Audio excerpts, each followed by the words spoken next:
Hello बच्चों, welcome back our YouTube channel SK Suman education point. बच्चों, ये जो वीडियो है, ये वीडियो जो सीरीज चल रही है वीडियो की, ये है क्लास 10th क्लास के मैथ का है। चैप्टर 14 है स्टैटिक्स चैप्टर, इसका ये एक्सरसाइज 14.2 का चल रहा है। ये एक्चुअली वीडियो नंबर या पार्ट नंबर 5 है। 4 वीडियो ऑलरेडी अपलोड हो चुके होंगे, आपको मिल गए होंगे। ये उसी सीरीज का 5वां वीडियो है और ये एक्सरसाइज 14.2 का क्वेश्चन नंबर 4 है। 3 जो है ऑलरेडी अपलोड हो चुके थे वीडियो नंबर पार्ट नंबर 4 में, ठीक है। 3 तक हो गए थे, चौथा क्वेश्चन था जो स्टार्ट कर रहे हैं। देखिए बच्चों, क्वेश्चन क्या है 14.2 का।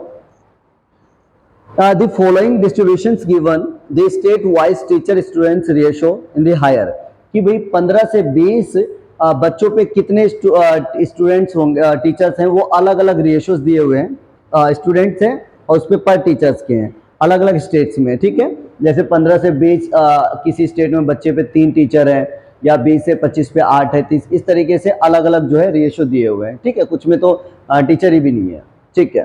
तो ये स्टेट नंबर है, यानी कि सॉरी इट मीन्स कि एक टीचर पे जो बच्चों की, अगर आप इस वीडियो को देखेंगे, सॉरी फॉर एक्सप्लेनेशन, कि ये नंबर ऑफ स्टेट है। ऐसे स्टेट जहाँ पे एक टीचर 15 से 20 बच्चों को पढ़ाते हैं, ऐसे 3 स्टेट है। 20 से 25 जो एक टीचर बच्चों को पढ़ाते हैं, वो 8 स्टेट है। इस तरीके से 20 से 25 से 30 9।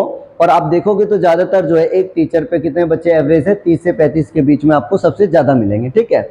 और इस तरीके से ये आपका चार्ट दिया हुआ है। तो क्वेश्चन कह रहा है कि बच्चों, एक तो आपको मोड निकालना और मीन निकालना है इस क्वेश्चन पे, कि क्वेश्चन नंबर 4 में क्या निकालना है, मोड और मीन। पहले मैंने ये मोड किया, फिर मीन करते हैं हम, ठीक है ना। तो मोड क्या है बच्चों, देखते हैं। पहले हम चार्ट बनाया फ्रीक्वेंसी, क्योंकि उसमें मीन निकलवा रहा है, इसलिए XI और FI इन दोनों की आवश्यकता पड़ी, वरना हमें कोई जरूरत नहीं था, इसी से खत्म हो जाता मोड में। तो पर उसने कहा मीन भी निकालना है, तो ये फ्रीक्वेंसी दिया हुआ था, ठीक है।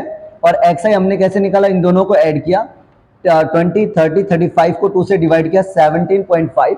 फिर उसमें हम देख रहे हैं कि इनके बीच में जो गैप है वो 5 का हाइट, 15 25 20 25 5। तो 5 का, तो इसमें 5 ऐड करते चले जाओ। 17.5 में 5 ऐड करेंगे तो 22.5, 5 ऐड करेंगे 27.5, 5 ऐड करें 32.5, 5 ऐड करें 37। इस तरीके से आपका XI आ गया। और फिर आपको FI XI पता है, इन दोनों के बीच में मल्टीप्लाई होता चला गया, तो ये आपके मल्टीप्लाई आप देख लीजिएगा, ये आएगा।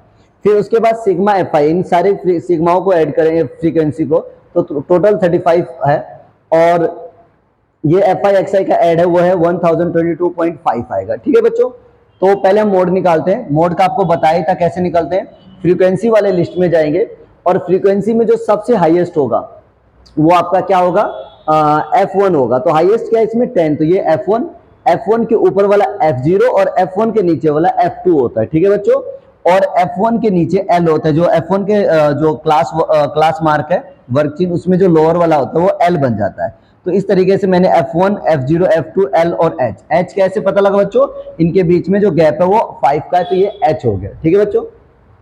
मोड का फॉर्मूला आपको पता है क्या होता है बहुलक का, L plus F1 minus F0 2F1 minus F0 minus F2 into में H, ठीक है। L का 30, F1 का वैल्यू 10 माइनस 0 अगर लेस देन 9, 2 मल्टीप्लाई 10 तो 1 के माइनस 9, ये 9 में से 10 में से 9 का 1 5 20 और इन दोनों को ऐड किया 12 का 8। जब 8 को 50 से डिवाइड दोगे तो आपका आंसर जो बच्चों आएगा वो आएगा 0.625।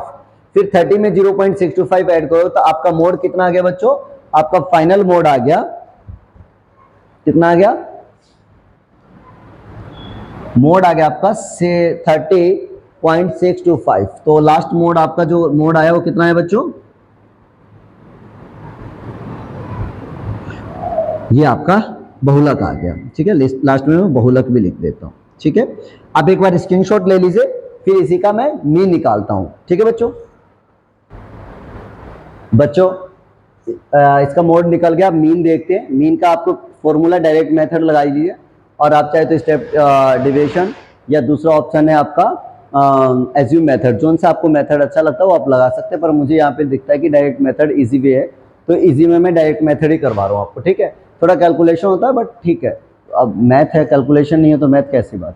Sigma FI XI direct method में और सिग्मा FI। अच्छा, सिग्मा FI XI का वैल्यू बच्चों यहाँ लिखा हुआ है, वो है 1022.5 and there is sigma FI 35। क्या है बच्चों 35। अब आप इसको जिस तरीके से भी डिवाइड करो, या तो पॉइंट हटा लो 10 आ गया, ठीक है 35 से डिवाइड करोगे तो 35 से डिवाइड करोगे कितना आ जाएगा 292.10, और जब डिवाइड करोगे तो 29.2। तो या तो आप ऐसे लिख लो या डायरेक्ट अगर आपको जैसे भी डिवाइड करना है डिवाइड करोगे इसको तो कितना आ जाएगा टोटल आपका 29.2 आंसर आ जाएगा। ठीक है बच्चों, वो आप डिवाइड आप देख लीजिएगा, जिस तरीके से करना हो आप कर सकते हैं। ठीक है, तो आपका आंसर फाइनली मीन जो है वो कितना आया 29, यानी कि एक टीचर पे ओवरऑल देखें तो 30 बच्चे के आसपास या 29 बच्चे जो है एक टीचर पे पढ़ता है, रेशियो है। ठीक है बच्चों, तो ये मीन था इसका। क्वेश्चन नंबर 4 हुआ है, इसका स्क्रीनशॉट ले लीजिए एंड देन क्वेश्चन नंबर 5 देखते हैं। हेलो बच्चों, ये क्वेश्चन नंबर 5 है।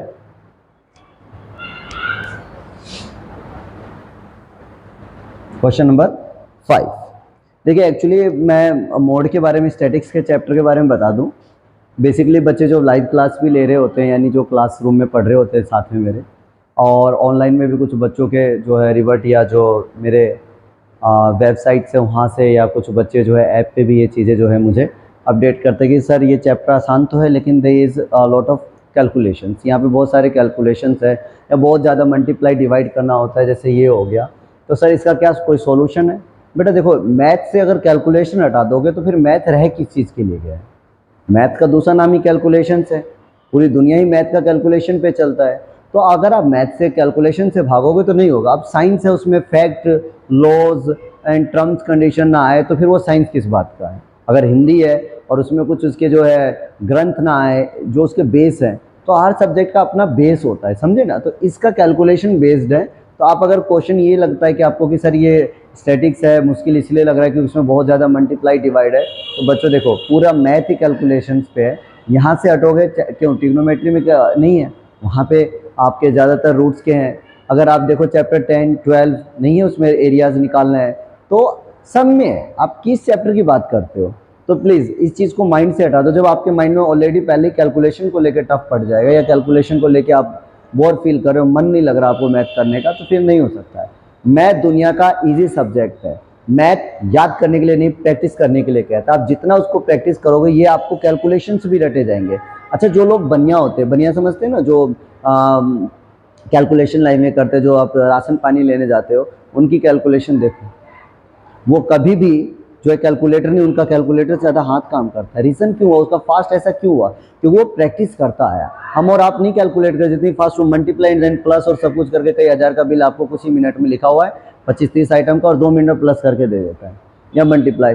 रीज़न क्या है? प्रैक्टिस करना है। ठीक है ना बच्चों? तो प्लीज़ इस चीज़ का माइंड से हटा दीजिए कि कैलकुलेशन को लेकर प्रॉब्लम है। और मैंने आपको पहले भी हर वीडियो में इसी चीज़ पे इंसिस्ट किया, जोर दिया है कि बच्चों ये आंसर दे के नहीं करो, प्लीज़ आप इसको करो। यहाँ मल्टीप्लाई ये से ये वाला, इसको डिवाइड करके देखो एग्जैक्ट आ रहा है कि नहीं आ रहा है। यहाँ पे 6, 9 कुछ आएगा, ठीक है, जो 6, 9 है तो अप्रोक्स कितना हो जाएगा 7 के, जो एस्टिमेट वाला जो तौर तरीका होता है। यहाँ पे 608 पॉइंट कुछ आएगा, तो आप करके देखो फिर यहाँ पे अप्लाई करो। ठीक है ना? ये सिर्फ वीडियोस क्या होते हैं, आपको वे बताते हैं कि कहाँ क्या करना है, कैसे हो रहा है। ठीक है, और आपको ये प्रैक्टिस खुद करना होगा। मल्टीप्लाई जो है, इनके सम्स है, जो भी है, ये कैलकुलेशन है, आप खुद करो और तब आप वीडियो में मिला के देखो कि क्या आपने जो किया वो सही है और उसमें सही है या नहीं है, और आंसर मैच कर लीजिए, कहानी खत्म। पर आप पूरी तरह से ये डिपेंडेंट है कि सर ने क्वेश्चन दे रखा है, आंसर भी कर रखा है, मल्टीप्लाई में आंसर लिख दिया, हम भी ऐसे एज इट इज लिख देंगे, आप चल जाए। लेकिन अगर उन्होंने डिजिट बदल दिया, अब आप कैलकुलेशन कैसे करोगे? क्योंकि आप करना ही नहीं चाहते हो।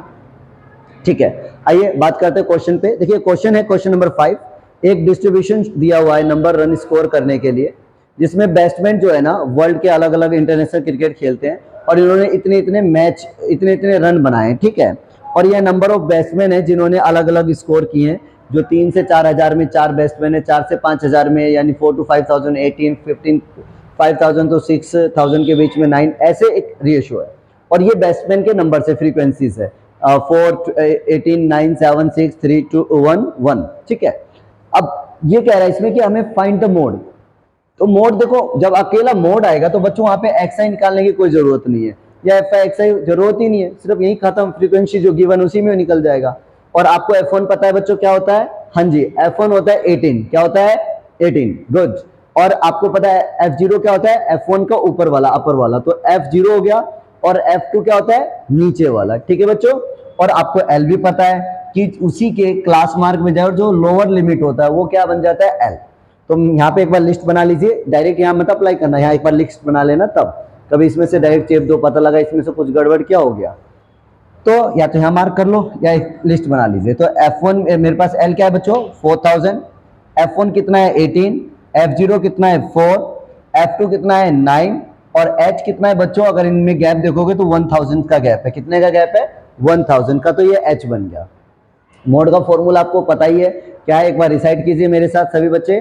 L plus bracket F1 minus F0, 2F1 minus F0 minus F2 bracket बंद और H। ठीक है, ये फॉर्मूला भी याद होना जरूरी है, ठीक है ना, मेरे याद करने से कुछ नहीं होगा, आप ही को याद करके रखना होगा, ठीक है। हाँ याद जरूरी है। बच्चे ना आजकल पढ़ने का तरीका ही नहीं समझ पाते, वो सोचते फॉर्मूला बर्डन है। बेटा फॉर्मूला बर्डन नहीं, फॉर्मूला चैप्टर का सॉल्यूशन है।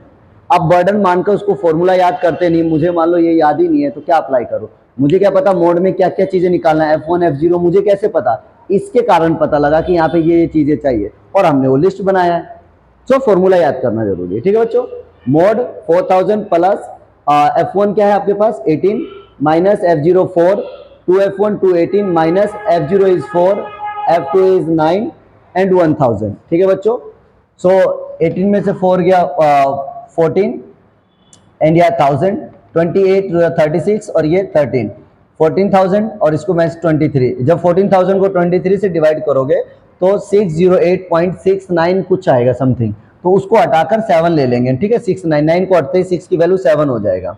और तो ये इसको जब इसमें जोड़ दोगे तो 4600 या 4608.7, ये इसका क्या आ गया मोड आ गया बच्चों। क्या आ गया बच्चों mode. So I have request कि आप आंसर को कॉपी ना करें बच्चों, प्रैक्टिस करें, खुद कैलकुलेशंस करें आप जितना, क्योंकि कैलकुलेशन आप जितना करेंगे आपके माइंड शार्प हो जाएंगे और फिर आपको मैथ ईजी है। मैथ एक ऐसा सब्जेक्ट है बच्चों, आप इसको चाहो तो क्या नाम है गाना सुनते हुए टीवी देखते हुए भी कर सकते हो। तो मैं आपको यही कहूंगा कि मैथ कहीं भी बैठ के, आप कहीं 4 लोगों के बीच में बैठे हो और गपशप भी चला है तो भी आप मैथ कर सकते हो। अदर सब्जेक्ट के लिए पीसफुल माइंड चाहिए, तो मैथ तो वैसे भी रटने की कोई चीज ही नहीं है, जितना प्रैक्टिस करोगे एकदम धुआं धुआं हो जाएगा। समझ आ रहा है बच्चों।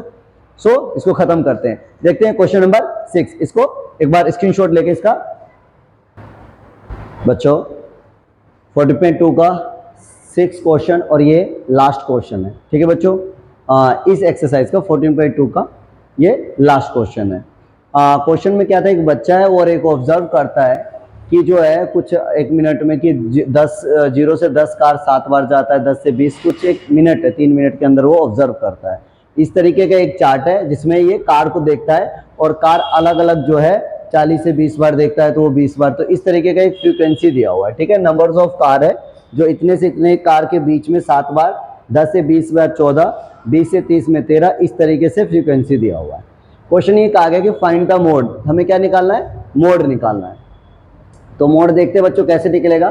चार्ट में सबसे हाईएस्ट फ्रीक्वेंसी किसकी है 20, तो ये क्या हो गया F1, क्या हो गया बच्चों F1। इसके सामने वाला लोअर पॉइंट L, तो L कितना हो गया 40, अपर वाला F0, F0 is 12, F2 is 11 और इनके बीच में 10-10 का गैप है, तो H कितना हो गया बच्चों 10 हो गया। कितना हो गया बच्चों 10। तो बहुलक मोड का जो फॉर्मूला होता है वो आपको पता ही है, L plus F1 minus F0 upon में 2F1 minus F0 minus F2 and H height, ठीक है बच्चों। तो आपके पास जो L है वो कितना है L 40, F1 is 20 minus F0 is 12, 2 multiply 20 minus F1 is F0 is 12 and F1 is that 11। 20 में से 12 गया 8 इंटू 10, 22 जो 40, इन दोनों को ऐड किया 23, 8 इंटू 80 17। जब 80 को 17 से डिवाइड दोगे तो कितना आ जाएगा बच्चों 4.7 और फिर 44 में 4.7 को जोड़ दो, 40 को 4.7 तो कितना हो जाएगा 44.7। और इस प्रकार से उसका जो मोड आया इस क्वेश्चन का वो कितना है 44.7। और ये एक लास्ट क्वेश्चन था आपका 14.2 का, क्वेश्चन नंबर 6 था, ठीक है। मैंने 14.1 पूरा करवाया, 14.2 एंड रेस्ट रह गया 14.3, जिसमें हम मीडियन के साथ मीन मोड और मीडियन तीनों को हम जज करेंगे, तीनों ही क्वेश्चन निकालने को देगा। और ज़्यादातर क्वेश्चन जो आते हैं 14.3 से ही आते हैं क्योंकि उसमें मीन मोड और मीडियन तीनों ही निकलवा लेते हैं। कोशिश करते हैं ज़्यादातर एग्जामिनर की वो एक ही क्वेश्चन में तीनों को निकलवा दे, 5 to 6 मार्क्स का उसको एवेल्यूएट करते हैं। तो ये क्वेश्चन था और आई होप कि आपको जो है मोड और मीडियन समझ आ गया होगा। और बच्चों देखिए, मैथ्स के लिए प्रैक्टिस करना बहुत ज़रूरी है। मैं बार बार इंसिस्ट कह रहा हूँ, बिना प्रैक्टिस के याद नहीं करने की चीज़ है ये। पहले देख कर करो, समझो, पहले फॉर्मूला देख के करो, देख के समझ आए फिर बिना देखे करो। एक बार क्वेश्चन, 2 बार, अलग अलग IQ पावर होता है बच्चों का। किसी को 1 बार में समझ आता है, किसी को 2 बार, किसी को 3 बार, पर जरूर होता है। हार नहीं मानना, ठीक है। जीवन में स्ट्रगल करने वाला ही सक्सेस होता है। स्ट्रगल नहीं कह सकते तो कम से कम फाइट तो करने वाला ही होता है ना। स्ट्रगल क्या हो वो नहीं पता, पर फाइट तो करो। आपने पहले गिव अप कर दिया, छोड़ दिया कि मेरे से नहीं होगा, तो बिल्कुल नहीं होने वाला है। और आपको पता है दुनिया कितनी अभी कंपटीशन का ज़माना है, तो उस कंपटीशन में खुद को तैयार करने के लिए हार्ड वर्क करना जरूरी है। अपनी स्किल्स को बाहर लाना जरूरी है, अपने एफर्ट्स को, अपने टैलेंट को बाहर लेके आना। और वो टैलेंट मेहनत करके ही आता है, बैठे बैठे या सोचे सोचे टैलेंट नहीं आता है। 10th आप क्वालिफाई करोगे, यहाँ से आपके ऑप्शंस खुलेंगे कि आपको साइंस लेना है, कि आपको आर्ट्स लेना है या कॉमर्स लेना है, क्यों लेना है, साइंस में क्या ऑप्शन है क्या नहीं है, जो आप ले रहे हो उसमें आपका इंटरेस्ट है या नहीं है। पता लगा आप मैथ से भाग रहे हो और देन आपका इंजीनियरिंग ऑप्शन हो गया, कैसे आप करोगे। आपका कॉमर्स की तरफ मूव करने का मन है और वहाँ आप मैथ से भागते हो। ये पूरा का पूरा कॉमर्स में है ना, आइए उसमें आपको क्या नाम है, इकोनॉमिक्स और उसमें क्या नाम है, अकाउंटेंसी में आपको फेस करना पड़ेगा। इकोनॉमिक्स में तो है ही है, मैथ्स में करना ही पड़ेगा। तो आप भाग नहीं सकते। आज भागोगे तो भागते रह जाओगे, फिर जीवन में फिर भागते ही रह जाओगे, अपने आप से कवर नहीं कर पाओगे, ठीक है ना। तो थोड़ा सा मोटिव होना जरूरी है, अपने अंदर की विल पावर को जगाओ और मेहनत करते रहो। पढ़ाई से आसान कोई काम नहीं। करना क्या होता है, कॉपी किताब उठाओ, लगे रहो, बैठे हो घर में, ट्यूशन स्कूल्स, वहाँ कोई आपसे तो हार्डवर्क करवाते नहीं। आप AC पंखा कूलर के नीचे जिसकी जैसी फैसिलिटीज़ होती हैं। अब उन लोगों को पूछो जो रोड पे धूपों में, छाँव में, ठंड में, गर्मी में, बरसात में ठिठुर रहे होते, ठंड से गर्मी से जल रहे होते, पसीने से लत, फिर भी लगे हुए हैं। उनसे मुश्किल तो हमारा काम है नहीं ना, पढ़ना और पढ़ाना, ठीक है ना। आई होप आप समझ गए होंगे, मोटिव भी जरूरी है। और पढ़ते रहिए, खुश रहिए और सबसे बड़ी बात, माँ बाप की सेवा करते रहे। जय हिंद बच्चों।